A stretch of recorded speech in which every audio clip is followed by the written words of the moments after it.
आज का दिन वैसे नवरात्रों में सबसे इंपॉर्टेंट दिन है साधक की दृष्टि से। Today is the heart of Navratra, okay, heart of Navratra. माँ कात्यायनी जो है वो बहुत मूल्य की है। आप सब लोग उसके लिए काम कर रहे हो, बाय द वे, आपको पता ही नहीं पता। All of you are trying to be Katyayani.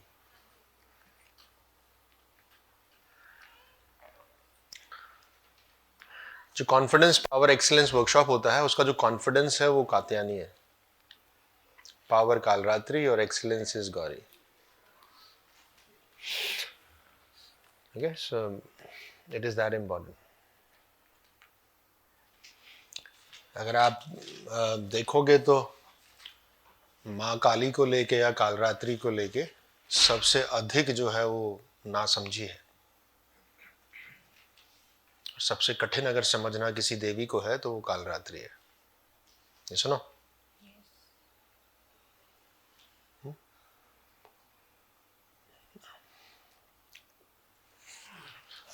खासकर जो है वो जितने भी विदेशी हुए हैं आज तक, जो लोग भारत से बाहर से जब आते हैं यहाँ पर, तो वो ये मानते ही नहीं, उनको समझ ही नहीं आता कि ऐसी विभत्स स्वरूपा जो है वो कैसे कोई देवी हो सकती है और उसको मान्यता कैसे मिल सकती है। राइट? लेकिन आरंभ करते हैं हम लोग कात्यायनी देवी से। है कात्यायनी यानी एनीवन, आप लोगों की क्या समझ है? हिंट तो मैंने आपको दे ही दिया है, but anyway, other than that, okay, इसके अतिरिक्त आप क्या समझते हैं माँ कात्यायनी?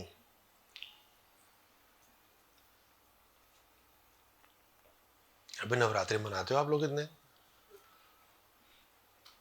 मैं देख रहा हूँ पूरा दिल्ली शहर जो नवरात्रि मना रहा है, पूरा जगह जगह जगह जगह जगह। उम्र हो गई आप लोगों की व्रत रखते हुए। वैष्णो देवी इतना जाते हो आप लोग? नहीं?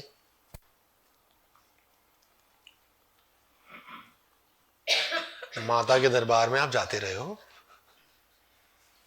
पर मुख्यतः जो कात्यायनी देवी का स्वरूप है वो 4 भुजाओं वाला है और उसमें त्रिशूल नहीं है। लेकिन वध उन्होंने जो किया था महिषासुर का, वो त्रिशूल से ही किया था।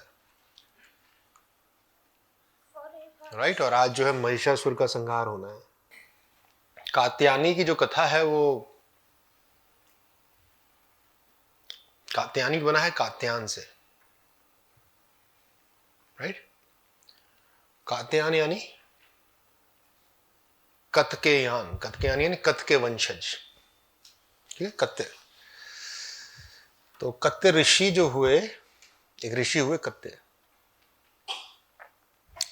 और कत्य नाम के जो ऋषि थे वो उनका पुत्र हुआ कात्यायन। और कात्यायन ऋषि ने, कथा कहती है कि बहुत गहन साधना करी, तपस्या करी।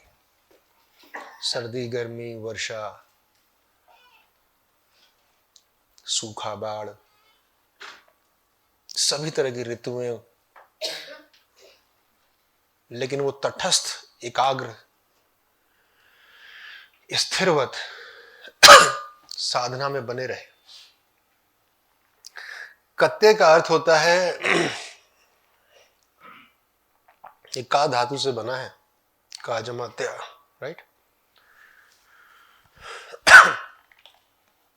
का यानी कौन, हु, कौन है वो। राइट? का जो है कौन है वो, और त्या यानी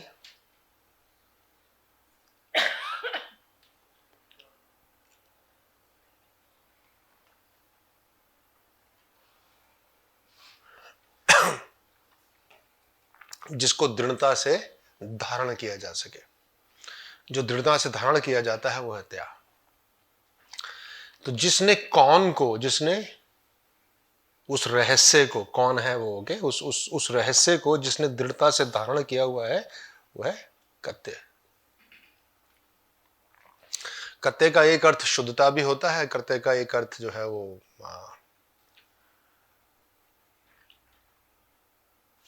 जो वन हुज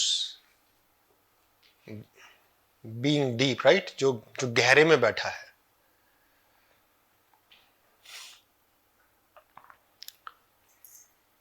तो जो धारण किए हुए है, दृढ़ता से धारण किए हुए है उस रहस्य को, वो शुद्ध भी है और गहरा भी है, राइट, ये सुनो। कत्ते जो है वो कुछ लोग जो है उसका अर्थ अपने सर के काटने को भी लेके चलते हैं, लेकिन मैं उस तरफ नहीं जा रहा। मूल रूप से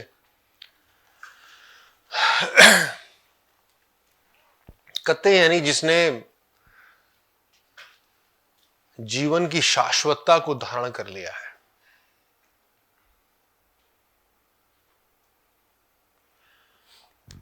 और पूर्ण रूप से उसमें समाधिष्ठ है। ऋतु बदलती है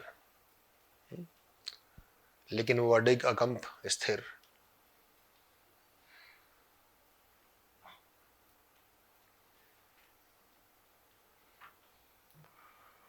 कथा ये कहती है कि साधना से कत्ते ऋषि की ब्रह्मा जी प्रसन्न हुए, देवी प्रसन्न हुई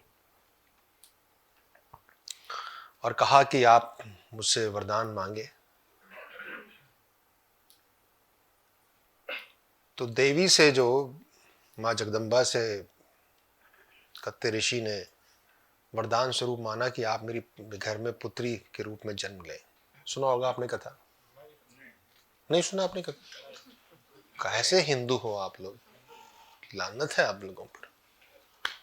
ये बात मुझे बचपन से पता है। मतलब मैं साधक बाद में हुआ, पर ये बात मैं पहले से जानता था। आप पे लानत है। आपको यही, आप कन्या पूछते क्यों हो इतनी कन्याओं को? अरे भाई, क्योंकि कत्ते ऋषि ने मांगा था वरदान कि मेरे घर में देवी आप कन्या रूप में, मुझे सौभाग्य दे पिता होने का। और क्योंकि आप लोग साधक हो, क्योंकि आप लोग फ्रीडम वर्कशॉप में जाते हो, क्योंकि आप लंबी गहन साधना में निमज्जित होते हो, तो आप समझ जाओगे। बहुत सुंदर है ये जो परिकल्पना है, ये जो कथा है, ये बहुत सुंदर है आध्यात्मिक रूप से। You can easily understand this, okay. कि जब आप अडिग, स्थिर, अकंप, तटस्थ, सुने आपने शब्द साक्षी भाव, और आप उसी में रमते हो, जब उसी अनादि में, उसी अनंत में, उसी शून्य में, उसी पूर्ण में जब आप रमते हैं तो कुछ होता है, नहीं होता है कुछ? क्या होता है?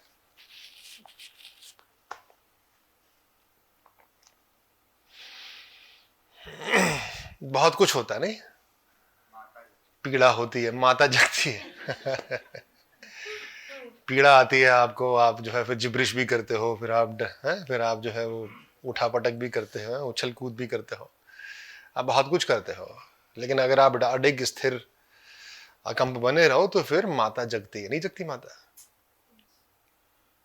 कन्या के रूप में आपके घर में आगमन होता है। आप पिता तुल्य हो जाते हो या माँ तुल्य हो जाते हो, और वो पुत्री तुल्य हो जाती है, नहीं? आप सृजक हो जाते हो। तो जो कथा है, ये साधकों की दृष्टि से बहुत सुंदर कथा है। मैंने नहीं देखा किसी को भी ऐसे इसको समझते हुए, क्योंकि मैं जरा थोड़ा सा सर्च कर रहा था, मैं देख रहा था कि दुनिया क्या कहती है इस विषय में, तो मैंने पाया कि कोई भी ऐसे नहीं कहता उसको। लेकिन जब मैं इस कथा को सुनता हूं तो मैं इसको ऐसे ही सुनता हूं और ऐसे ही देखता हूं जैसे अभी मैं आपको बता रहा हूं, कि जब आप उसी में रमते हो जो है, तो पुत्री रूप में माता जगती है। जगती है कि नहीं जगती है? हेलो, जगती है नहीं जगती है? आप लाइथान करते हो, आप जो है जस्ट आप रूप और आकार लेते हो जैसे लेना चाहते हो। So it happens, okay?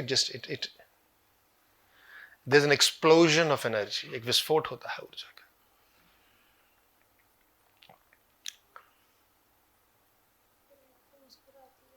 Mahishasura उस समय पूरे ब्रह्मांड में आतंक मचा रखा था महिषासुर ने। और महिषासुर की जो कथा है वो भी इसके लिए रेलेवेंट है। कथा ये है कि महिषासुर ने जो है ब्रह्मा जी का खूब साधना करी। ये ब्रह्मा जी की साधना क्यों करी? क्योंकि ब्रह्मा यानी पदार्थ, ब्रह्मा यानी भौतिक जगत। तो जिसको भौतिक सुख सुविधा और महत्वाकांक्षा जिसकी अधिक हो, वो शिव जी और विष्णु जी पे नहीं जाता, पहले ब्रह्मा जी पे जाता है। पहले वो विज्ञान की खोज में निकलता है, अध्यात्म की खोज बाद में करता है। राइट? ये सुनो। जो ब्रह्म तत्व है, जो ब्रह्मांडीय तत्व जो है, या ब्रह्म से अर्थ जो है ब्रह्मांडीय तत्व भी आप ले सकते हो, थोड़ी सी लिबर्टी अगर हम लोग ले लें तो जो ब्रह्म तत्व है वो साधना करी। ब्रह्मा जी प्रसन्न हुए, कथा कहती है, और कहा कि भाई वरदान मांगो, क्या चाहते हो। ये तो सुना होगा आपने कथा। तो जो हर असुर मांगता है वही महिषासुर ने ही मांगा कि अब प्रभु आप मुझे अमरता का वरदान दे, मैं अमर हो जाऊं, कभी मेरी मृत्यु ना हो, कोई मेरा संहार ना कर सके। राइट? मैं ही रहूं सदा सदा सदा के लिए, अब मेरा ही जो है वो प्रताप हो, मेरा ही तेज हो, मेरी आधिपत्य हो। है? तो ब्रह्मा जी ने कहा यह वरदान तो दिया नहीं जा सकता, तुम कुछ और वरदान मांग लो।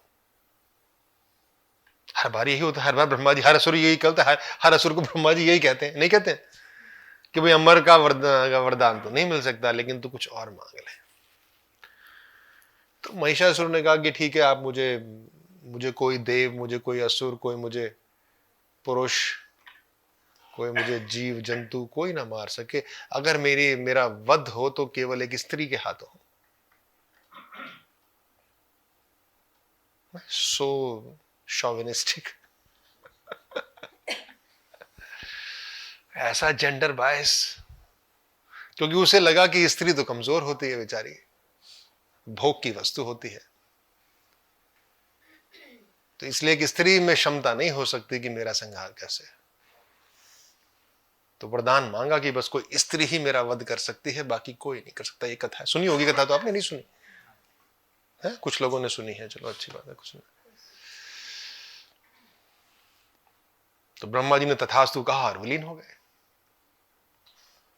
महिषासुर का आतंक जो है वो फिर अपने चरमोत्कर्ष पे था, क्योंकि महिषासुर को लगा कि भाई अब तो सत्ता मेरी ही है, अब कोई, अब मैं अमर हो चुका हूं।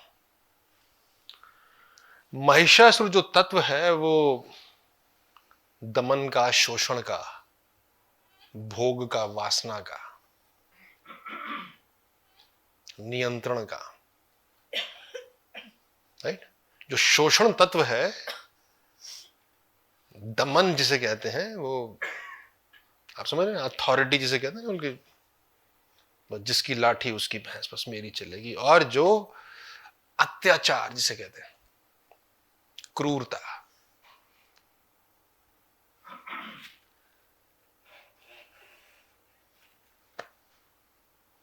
वो रंभा नाम का जो असुर है वो, और महिषी का पुत्र है।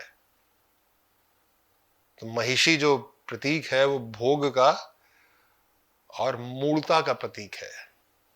Unintelligent, engaged only in consumption. Right? जिसको केवल अपनी भूख पता है, जिसको अपनी इच्छाएं पता है, जिसको अपनी वासनाओं का पता है। महिषासुर वो है जो बहुत कुछ बन के बैठा है, लेकिन भीतर से जानता है कि वो कुछ नहीं है। राइट? जो कुछ नहीं है और सब कुछ बन के बैठा है। प्रपंच ये है कि बस भीतर से कायर है, कमजोर है, लेकिन बन के बैठा है कि बस नहीं। जो उस ताकत से डरता है, बल से डरता है, लेकिन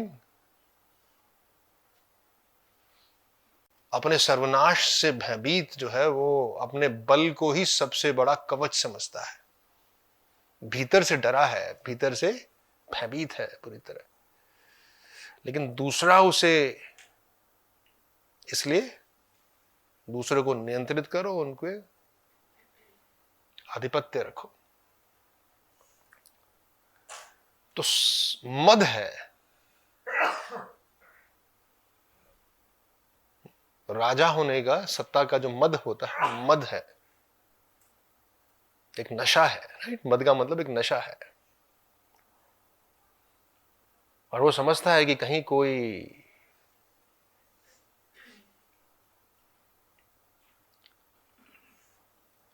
अब जो कत्य ऋषि हैं और उनकी संतान है कात्यायन, और कात्यायन ऋषि जो है वो कात्यायन ऋषि उसी ब्रह्म स्वरूप पे है, उस शाश्वतता पे, उस निराकार पे, उस शून्य के अंदर निमज्जित है, जो होते हुए भी नहीं है।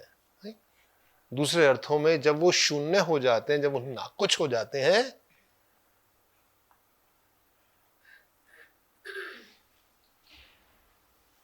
तो ऊर्जा का विस्फोट होता है। बेबसी, लाचारी, आप लोग अनुभव करते हो? बेबस, लाचार।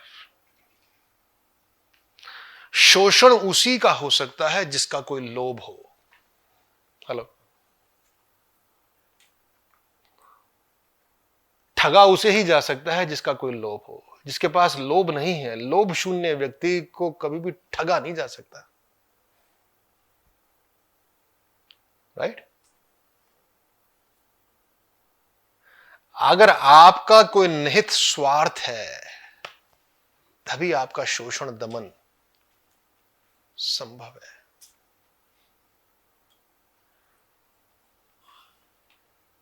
Make sense? सुनो, अगर आपका कोई लोभ ही नहीं है तो कोई ठग सकेगा? कोई आपको बोलेगा कि यार 4 लगाएगा 40 होंगे, तभी आपके 4 डूब सकते हैं। लेकिन कोई बोल रहा है कि 4 है भाई साहब, 6 हो सकते हैं, 5 हो सकते हैं, और समय इतना लगेगा, आप सोच लो, विचार कर लो। तो आप 10 बार देखोगे, 10 बार सोचोगे नहीं। लेकिन 4 का 40 सुना और आपको पास है, आपकी लाट टपकाई। महिषासुर जो तत्व है वो, उसके जड़ों में जो है वो लोभ है, और यही क्रूरता है कि मेरा तो मेरा है ही, तेरा भी मेरा है। मैं तो मैं हूं ही, तू भी मैं हूं। जो वजूद है, जो अस्तित्व है दूसरे का, वो मेरे लिए है। यही क्रूरता का आधार है कि आप भोग की, आप भाजन की वस्तु हो, राइट? तो इसलिए सांस्कृतिक तौर पर, सामाजिक तौर पर महिषासुर जो है वो एक सिंबल बन के रहा सदियों से, सब शताब्दियों से, कि महिला सशक्तिकरण का, नहीं? तो सदियों से जो है ये एक सांस्कृतिक रूप से हम लोग जो है इसको महिला सशक्तिकरण के लिए, और लेकिन मैं इसको केवल, इसको इस रूप में केवल देखना है, इसको सीमित करना है। इसलिए मैं क्षमा के साथ जो है इसको थोड़ा और इसको विराट करना चाहता हूं, और कहना यह चाहता हूं कि जो बेबसी है, लाचारी है, किसी भी रूप में है, अगर आपके पास मजबूरी जो है, जब आप गिड़गड़ा के चलते हो, आप समर्पण करके चलते हो, यार छोड़ना, पंगा कौन लेगा यार, वो वैसे झगड़ा करेगा, वो जो है 10 बातें सुनाएगा, तो छोड़ना बस। हम पहले ही जो है वो अपने लेट के ही चलते हैं, बिल्कुल दंडवत प्रणाम करके ही चलते हैं, भाई साहब कोई पंगा लेने की जरूरत नहीं है, क्योंकि इससे पंगा लेना खुद के लिए आत्मघाती हो सकता है। ये सुनो, और वहां आपका कुछ दाव पे लगा, आपका कोई स्वार्थ है।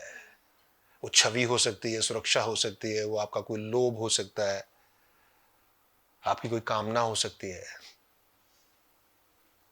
आपका वहां स्वार्थ है, वहां लोभ है, आप भी उससे कुछ चाहते हैं, तभी आप बेबस हैं, मजबूर हैं। ये सुनो, वरना आप क्यों सुनोगे कि ठीक है तू कर गोली मारेगा, मार ले यार, हमारे को क्या, हमारे को क्या, ऐसे गोली मारते, ऐसे जीवन का लाभ भी क्या है।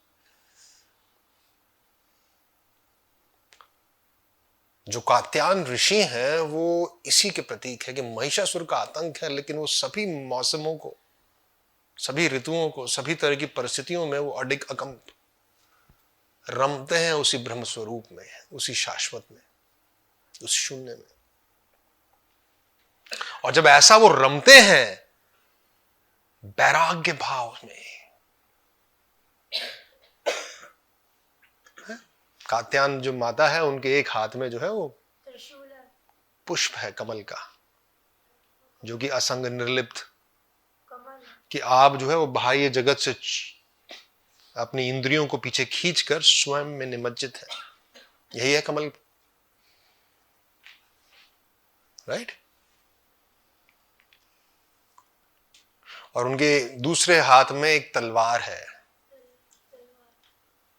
और एक हाथ जो है वो अभय की मुद्रा में है, एक हाथ जो है वो वरदान वृहद मुद्रा में है, आपको आशीर्वाद की मुद्रा में है। जो तलवार है वो मृत्यु का भी प्रतीक है और न्याय का भी प्रतीक है। तलवार तर्क का, ज्ञान का, समझ का भी प्रतीक है। तो जिसका विवेक इतना जग गया है कि वो मृत्यु के लिए तैयार है, राइट। जो निर्बल होने को तैयार है, फिर उसका बलराम है। ये मूल जो आधार है कात्यायनी देवी का वो ये है। जो नाकुछ होने को तैयार है वही सर्वत्र हो सकता है। सुना होगा आपने बहुत लास्ट सेंटर में, मेरे मुख से भी सुना होगा, बार बार बार बार बार बार बार बार। So if you are willing to let go, और आप जो है नाकुछ होने को, अपना लोभ अगर, स्वार्थ अगर आपने त्याग दिया है, लोभ की त्याग अगर हो गई, तो महिषासुर टिक नहीं सकता। किसी भी रूप में आप इसको देख लें। और मैं इसको विराट रूप में देखना चाहता हूं, क्योंकि मेरे अनुसार असुर हमारे भीतर ही है। मेरे भीतर के महिषासुर का अगर संहार होगा तो माता जगेगी, राइट। ये सुनो, माता नहीं जगने वाली है। तो जिस हाथ में अगर आप न्याय के लिए खड़े हो कि हम तो न्याय ही होगा, बस समझ से, विवेक से काम होगा। तलवार बल का भी प्रतीक है, राइट। सो अगर आप साहस के साथ बलिष्ठ अडिग खड़े हो न्याय के लिए, समझ के लिए, विवेक के लिए,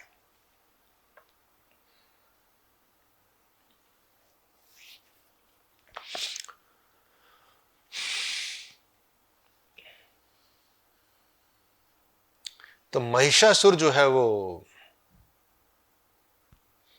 आपके त्रिशूल का से उसका जो है वो भंजन तो होगा, त्रिशूल से उसका संहार तो होगा। त्रिशूल यानी त्रिगुणात्मक। तो जो तीन गुणों में या ब्रह्मांड की मर्यादा से जो भटक चुका है, उसका संहार, राइट।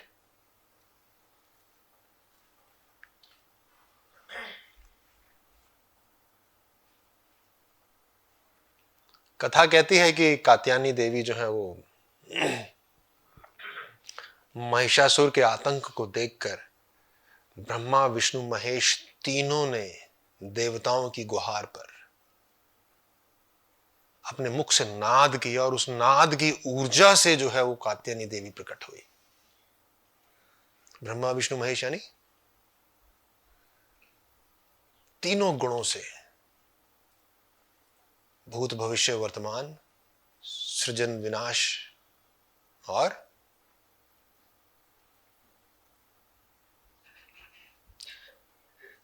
संरक्षण, राइट।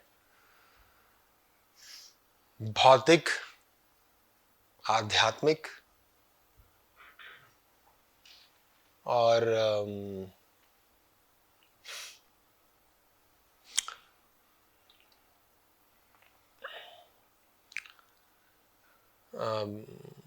विकासोन्मुख जो जीवन के तत्व हैं, उन तीनों के मिश्रण से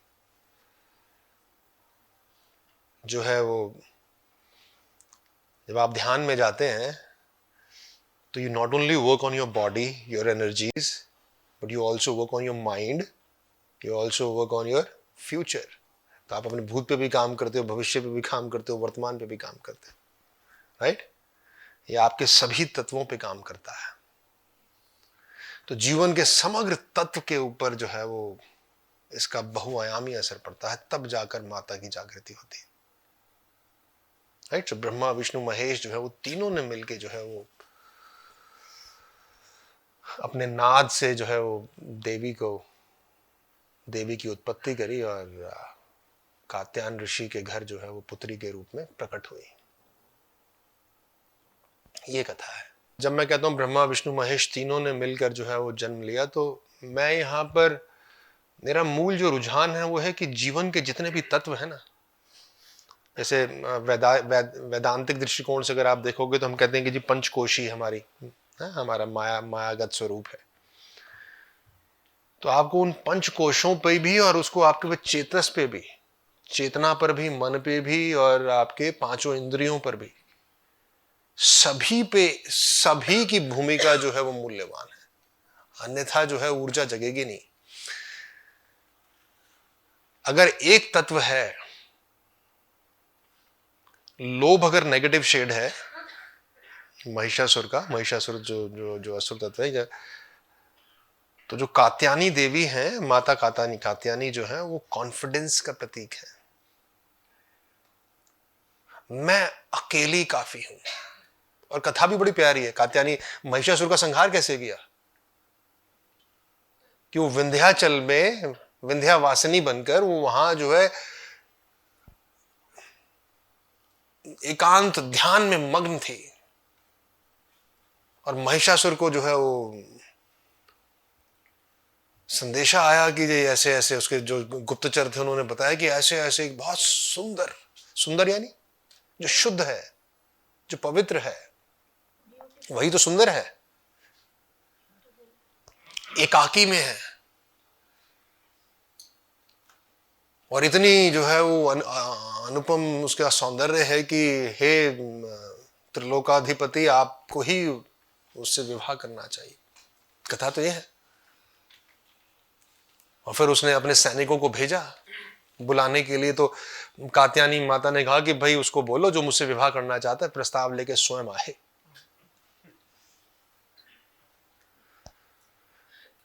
तो जो है वो युद्ध छिड़ जाता है, सिंह प्रकट होता है, शेर की सवारी है।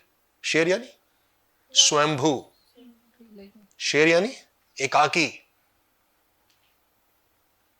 मेरी संप्रभुता मेरे पास है, I am sovereign unto my self, I alone is enough. जो अकेले होने को तैयार है,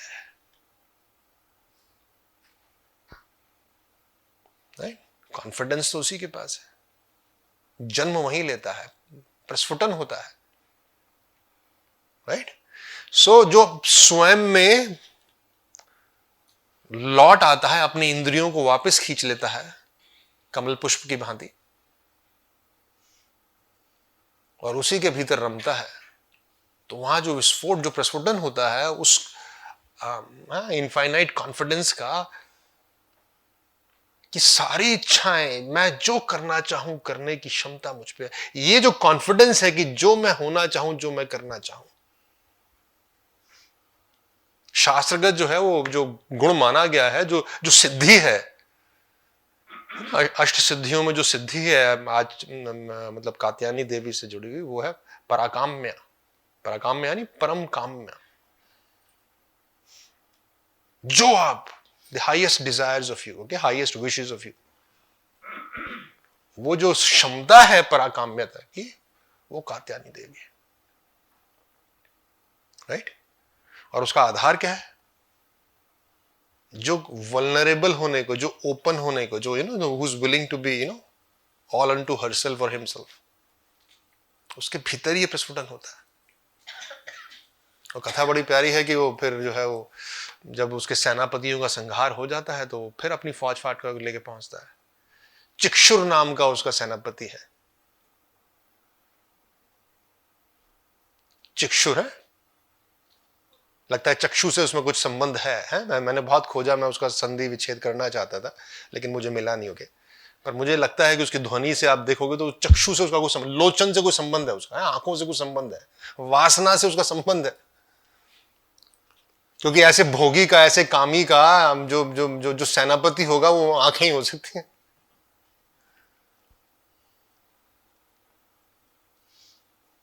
और जिस तरह का वर्णन है युद्ध का शास्त्रों में, हमारे इन कथाओं में, मांडके पुराण में, और जो है वो है उनमें जो जो जो जो कथानक है वो ये है कि भाई वो हमला बोल देता है चिक्षुर, और लेकिन माँ जो है वो अपनी बिजली की है एक लता से जो है वो उसको बांध देती है, वो ठिठक के रह जाता है और हमें प्राण त्याग देता है, वो अवाक रह जाता है। यानी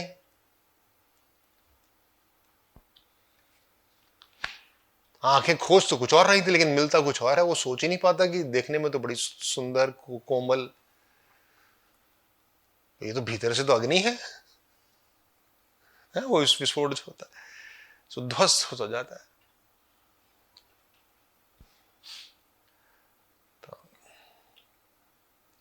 राइट, सो कथा ये है। और इसलिए जब आप कहते हो सृजन की और विध्वंस की, मेरा अर्थ केवल है कि वो समग्रता के ओर मेरा इशारा है। इसलिए ब्रह्मा विष्णु महेश तीनों चाहिए।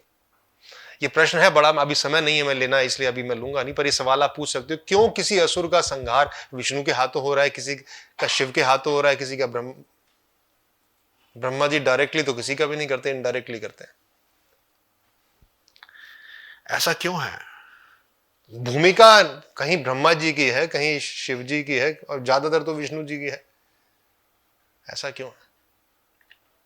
असुरों का संहार जो है वो बटा कैसे है देवताओं में? उनकी प्रवृत्ति के अनुसार। और जो गुण है विष्णु तत्व का, शिव तत्व का, ब्रह्म तत्व का। लेकिन आप देखोगे महिषासुर मर्यादाहीन भी है, वो जड़ भी है, और वो समष्टि के ऊपर एक बोझ भी है। और ये तीनों तत्व अलग अलग हैं। अगर मर्यादा विहीन है तो ब्रह्मा जी का उसने है नियम विधि विधान को भंग किया है। अगर वो जड़ है तो फिर विष्णु तत्व के आड़े आ रहा है। और अगर ब्रह्मांड पे एक बोझ हो गया है तो शिव तत्व के अनुकूल नहीं है, प्रतिकूल है। इसलिए शिव ब्रह्मा विष्णु तीनों ही मिलकर, तीनों के स्वभाव के विपरीत वो खड़ा है, इसीलिए ब्रह्मा विष्णु महेश तीनों। राइट, तो मेरा जो इशारा है वो समग्रता की ओर है। इसकी जटिलताओं में हम जाएंगे तो इतना अभी समय नहीं है, पर अगर आपकी बहुत ज्यादा शास्त्रार्थ रुचि हो तो वी कैन डिस्कस, क्योंकि तत्व चर्चा है ना, तत्व चर्चा तो खुल के होनी चाहिए। और मुझे लगता है तत्व चर्चा, अगर तत्व को समझा जाने लगा तो life becomes so it's so it's like, है ना, बहुत साइंटिफिक है, ये बहुत तार्किक है।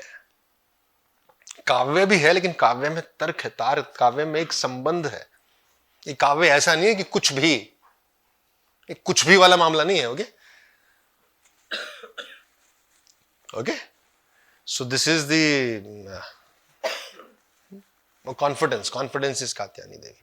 जैसे हमने चर्चा करी है कि जो सौंदर्य है वो कुष्मांडा है, जो स्पष्टता है वो स्कंदमाता है, और उसी प्रकार जो आत्मबल है, आत्मा का बल, उसी का बल। कात्यायनी देवी एक इंटेलिजेंस की देवी है और अभय प्रदान करती है। जो भय का सामना, कल फियर एक्सरसाइज करी थी ना आप लोगों ने, जो भय के सामने खड़ा हो सके साहस से, भयमुक्त होने की ओर अग्रसर जो है, वही जो है वो